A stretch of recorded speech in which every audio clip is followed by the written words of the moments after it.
এই যে ফেসবুকের বন্ধুরা আমার দেখতে পাচ্ছ আমার সাইড একটা আজকে ঢালাই হবে আরএমসি ঢালাই। তো সব প্রস্তুতি শুরু হয়ে গেছে, ঢালাই অলরেডি পাম্পও চেঞ্জ করে দিয়েছে, অল্প করে ঢালাই চালিয়ে চেক করে নিয়েছে পাম্পওয়ালারা। এই লরি দাঁড়িয়ে আছে নিচে প্রতি তার উপরে 11,000 তার ফিজিক্সের কাজ।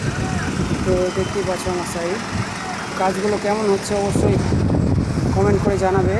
এই দেখতে পাচ্ছ ইলেকট্রিক্যাল কাজ, রড ব্যান্ডিংয়ের কাজ, সেন্টারিংয়ের কাজ কেমন হয়েছে।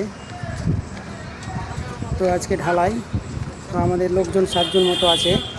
ঢালাই অলরেডি স্টার্ট হয়ে গেছে, কিছুক্ষণের মধ্যেই ভালোভাবে শুরু করে দিবে। সব লোকজন দাঁড়িয়ে আছে, আমাদের লোক আছে, ইঞ্জিনিয়ার সাইড থেকে লোক আছে। তো ভিডিওটা কেমন লাগলো অবশ্যই কমেন্টে জানিয়ে দিও, এবং ভালো ভালো ভিডিও আমি দিতেই থাকবো। আমাদের এটা সাইড হলো মাডিপাকাম এরিয়া, ভ্যালেচেরির পাশেই। এই যে সাইডে বাড়িগুলো আছে বলে ঘেরা আছে।